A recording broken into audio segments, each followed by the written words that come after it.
राधा स्वामी जी।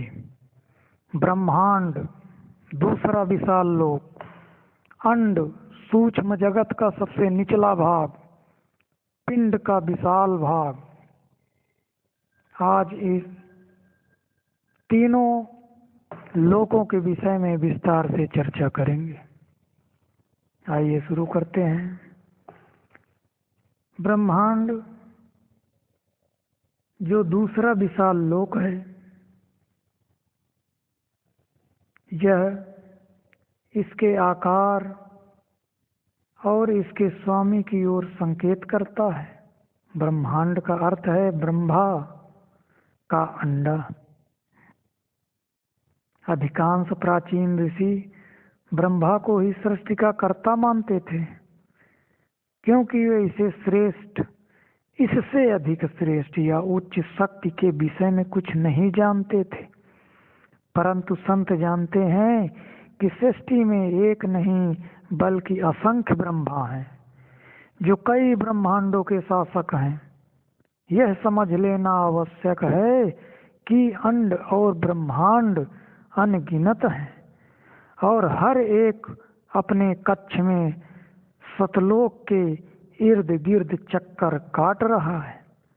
हर ब्रह्मांड का अपना शासक है। ऋषि या योगी ब्रह्मा को ही परमात्मा मानते हैं।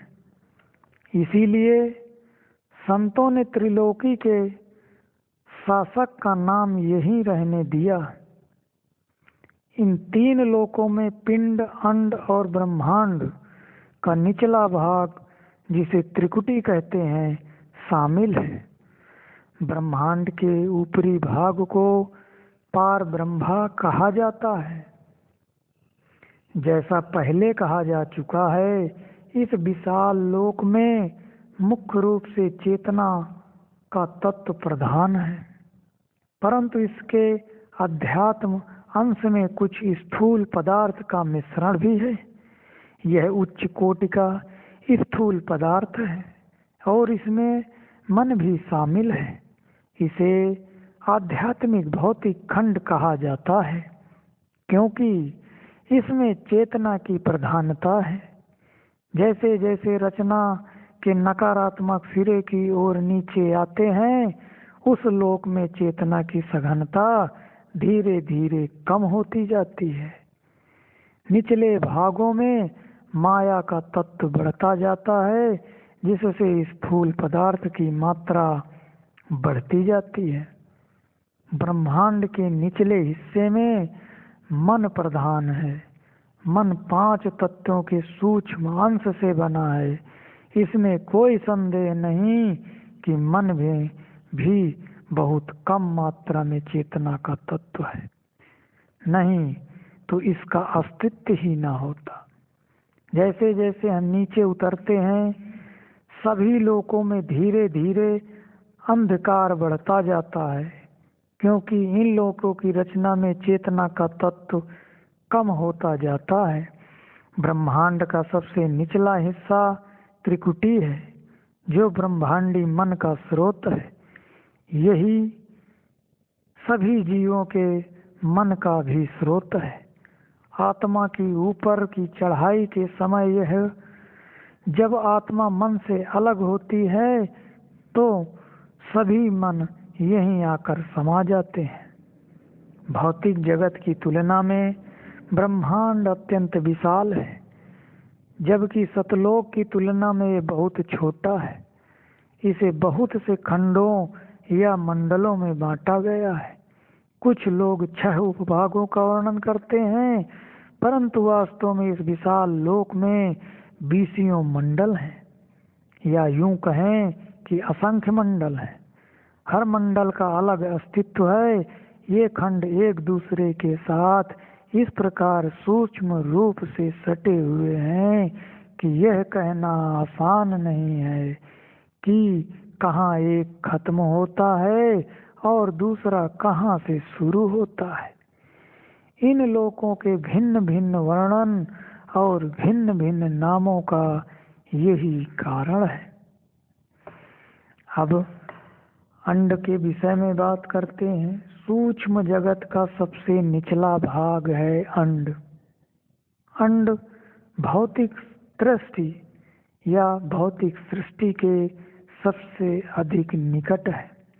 इसका केंद्र सहस्त्रदल कमल है, जिसका अर्थ है 1000 पंखड़ियों वाला कमल। इसका यह नाम ज्योतियों के उस विशाल समूह के कारण है जो इस लोक में पहुंचने पर बहुत सुंदर दृश्य प्रस्तुत करता है। ज्योति का यह महान प्रकाश पुंज इस स्थूल जगत का असली शक्ति स्रोत है। इसी स्रोत से सृष्टि के सभी भौतिक लोकों की रचना हुई है और उनका अस्तित्व बना हुआ है। इसकी हर ज्योति की आभा अथवा रंगत अलग है। प्रकाश के इस उज्जवल लोक में प्रवेश करने पर इन विभिन्न रंगों की ज्योतियों का अनुपम दृश्य अति मनमोहक लगता है। इस वैभवशाली लोक में कई और रोचक और सुंदर दृश्य दिखाई देते हैं।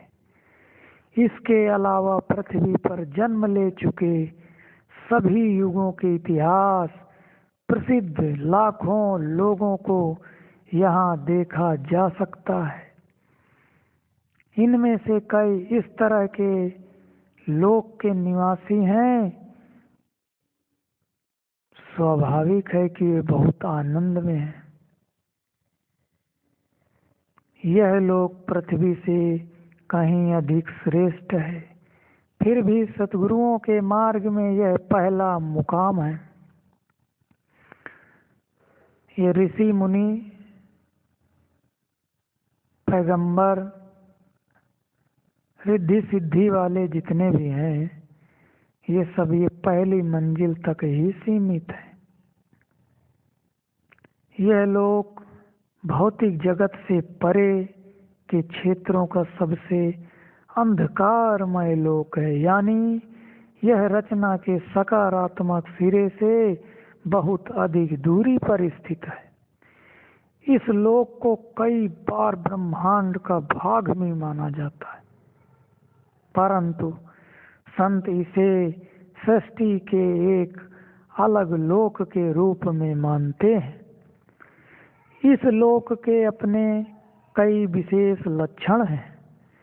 भौतिक दृष्टि से भौतिक सृष्टि के सबसे निकट स्थित होने के कारण यह लोक सभी उच्च खंडों का प्रवेश द्वार है। उच्च मंडलों की ओर जाने वाली सभी आत्माओं को इस लोक से होकर जाना पड़ता है। मृत्यु के समय अधिकांश जीवात्माएं इस लोक के किसी भाग में जाती हैं, लेकिन बहुत कम आत्माएं सीधे इस लोक के मंडल सहस्त्रदल कमल में पहुंचती हैं। सतगुरु और उनके शिष्य ऊपरी लोकों की यात्रा करते हुए इन सभी मंडलों से होकर जाते हैं।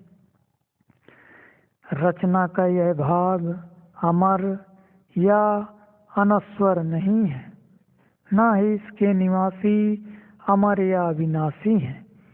इसके बहुत से निवासी यह मान लेते हैं कि उन्होंने अमर पद प्राप्त कर लिया है, क्योंकि वे यहाँ बहुत लंबे समय तक जीवित रहते हैं। परंतु जब तक कोई सतदेश नहीं पहुँच जाता, उसे अमर पद प्राप्त नहीं हो सकता। सतदेश के नीचे सब कुछ मृत्यु और प्रलय के दायरे में है, यानी सब कुछ नश्वर है। प्रलय दो प्रकार की है। एक साधारण प्रलय जिसका प्रभाव ब्रह्मांड के निचले भाग त्रिकुटी तक है। यह प्रलय कई लाख वर्षों के बाद आती है। दूसरी महाप्रलय है जो उससे भी लंबे समय के बाद आती है, तथा जिसका प्रभाव ब्रह्मांड की चोटी तक होता है। निसंदेह इन दोनों प्रकार की प्रलय में सारी भौतिक सृष्टि, सूर्य, चंद्रमा तथा उनका हर उपग्रह आ जाता है। उस समय हर नक्षत्र और उसके उपग्रह नष्ट हो जाते हैं और फिर एक लंबी अवधि तक अंधकार छाया रहता है। यह अवधि सृष्टि के अस्तित्व की अवधि के बराबर होती है। जब अंधकार का युग समाप्त होता है तो एक नई सृष्टि की रचना होती है और ये लोग एक बार फिर चमचमाते सितारों की तरह सजीव हो उठते हैं। हर नई सृष्टि के साथ उस लोक और उसके मंडल तथा निवासियों के लिए नया स्वर्ण युग आरंभ होता है। हर छोटी प्रलय के बाद ग्रहों पर जीवन का पुनः आरंभ होता है। तब अंधकारमय युगों के बाद स्वर्ग युगों की शुरुआत होती है। लगभग सभी धर्मों की यह धारणा है कि यह सृष्टि खत्म होने वाली है। सद्गुरु भी यह कहते हैं कि सृष्टि एक न एक दिन अंत हो जाएगा, परंतु सद्गुरुओं के अनुसार अंत का अर्थ आमतौर पर समझे जाने वाले अंत के शाब्दिक अर्थ से बहुत भिन्न है। यह अंत उस समय होगा जब इस स्थूल सृष्टि के सभी लोग नष्ट हो जाएंगे। यहाँ के निवासियों को एक प्रकार की सुप्त अवस्था में उच्च खंडों में ले जाया जाएगा। फिर अंधकार तथा मौन युग बीत जाने पर नए लोग पुनः अस्तित्व में आएंगे और जब वे फिर से जीवों के रहने लायक हो जाएंगे तो वे यहाँ एक नया जीवन आरंभ करेंगे। यह समय समय पर होने वाली प्रलय वास्तव में कई करोड़ों वर्षों के बाद होती है। यह सोचकर कि यह वह समय निकट आ गया है, किसी को चिंता करने की आवश्यकता नहीं है। यह अभी बहुत दूर है। अब बात करते हैं पिंड का विशाल भाग। ऊपर से नीचे की ओर आते हुए चौथे विशाल भाग को पिंड कहा जाता है। यह जड़ पदार्थ से बना भौतिक जगत है। यहाँ निम्न स्तर के जड़ पदार्थ की प्रधानता है। कुछ मात्रा मन की है और उससे भी कम मात्रा में चेतना है। हमारी पृथ्वी पिंड का एक छोटा सा तुच्छ भाग है। इस लोक में कई सूर्य और उनके उपग्रह समाये हुए हैं, जिनमें कुछ की खगोल शास्त्रियों को जानकारी है और कुछ की नहीं। यह किसी भी दूरबीन की पहुंच से परे अंतरिक्ष में दूर तक फैला हुआ है। हालांकि वैज्ञानिकों के पास अब बहुत बढ़िया उपकरण हैं जिनसे उनकी खोज का दायरा बड़ा हो गया है, फिर भी वे आज तक इन लोगों की गिनती नहीं कर पाए। कौन उन अलौकिक रहस्यों की सीमा निर्धारित कर सकता है? कौन उन्हें सीमाबद्ध कर सकता है? असंख्य की संख्या कौन बता सकता है? कौन असीमित को सीमा में बांध सकता है? अंतरिक्ष की अंतिम सीमा तक जहाँ कहीं भी सूर्य की किरण या धूल का कण है, वे सभी इस चौथे लोक में शामिल हैं जिसे सतगुरु पिंड कहते हैं। इस लोक में निम्न स्तर के जड़ पदार्थ की प्रधानता है। जड़ पदार्थ की प्रधानता होने के बावजूद इसमें कुछ उच्च कोटि के तत्व हैं जिनमें मन भी शामिल है। इसमें सभी को जीवन देने के लिए कुछ अंश चेतना का भी है। सृष्टि के सभी लोकों में सबसे नीचे स्थित इस भाग में बहुत कम प्रकाश है। ब्रह्मांड की तुलना में यहाँ बहुत निम्न स्तर का जीवन है। अगर सततेज से इसकी तुलना की जाए तो यह एक लोक केवल घोर अंधकार है और यहाँ के जीवन के बारे में कुछ भी जानने योग्य नहीं है। इसका तत्व निम्न कोटि का जड़ पदार्थ है जो हर प्रकार से दोषपूर्ण है। जैसा कि पहले कहा जा चुका है, यह दोष इस सिरे पर चेतना के तत्व की कमी के कारण है। नकारात्मकता की यह अवस्था ही वह आधार है जिससे समस्त बुराई उत्पन्न होती है। बुराई केवल अंधकार है, प्रकाश का अभाव यानी चेतना का अभाव। हमें नकारात्मकता किसी भी वास्तविक लगे, कितनी भी वास्तविक लगे, परंतु ये सत्य का अभाव है, यानी चेतन तत्व का अभाव। भोजन हमारे लिए एक वास्तविकता है, परंतु भूख हमारी चेतना की वास्तविक अवस्था। भूख भोजन के न मिलने के कारण है। पीड़ा, तृष्णा, लालसा ये सब ज्यादा प्रकाश के लिए और ज्यादा चेतना के लिए मन तथा आत्मा की एक पुकार ही तो है। इसी प्रकार बुराई का अस्तित्व चेतना के तत्व की कमी के कारण है। सृष्टि से इस छोर पर चेतना का तत्व इसलिए इतना कम है क्योंकि यह रचना का नकारात्मक छोर है। इसलिए पिंड अचेतन अवस्था में एक प्रकार की गहन जड़ता में पड़ा है जिस पर घोर अंधकार छाया हुआ है। इस अवस्था से कई प्रकार की समस्याएं उत्पन्न होती हैं जिनका सामना इस जगत के नश्वर प्राणियों को करना पड़ता है।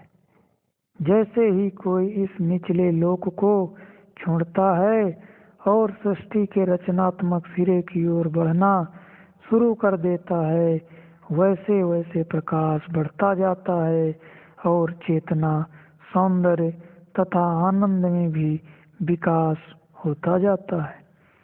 ऐसा उन लोकों में चेतना के तत्व की मात्रा बढ़ने के कारण होता है। सृष्टि में सबसे निचले भाग में व्याप्त नकारात्मकता की जगह प्रेम, शक्ति, विवेक, संतुलन तथा हर प्रकार से पूर्णता आ जाती है। यहाँ इस बात पर पूरा बल देना होगा कि किसी भी लोक, व्यक्ति या वस्तु की श्रेष्ठता उसमें चेतना की मात्रा के अनुरूप होती है। इसके विपरीत चेतना की कमी के कारण दोष अपने आप दिखाई देने लगते हैं। जिस मात्रा में जड़ पदार्थ की प्रबलता होगी उसी मात्रा में उसमें बुराई होगी। इसीलिए चेतना की कमी इस भौतिक सृष्टि में एक जानलेवा रोग है। इसी अवस्था से अन्य रोग उत्पन्न होते हैं। पूरी तरह सोच विचार करके अंत में हम विश्वास के साथ कह सकते हैं कि इस संसार में केवल एक ही रोग है, वह है आध्यात्मिकता की कमी। यही एकमात्र रोग है। यदि आध्यात्मिकता का ज्ञान हो जाए तो चारों तरफ प्रकाश ही प्रकाश हो जाएगा। राधा स्वामी जी।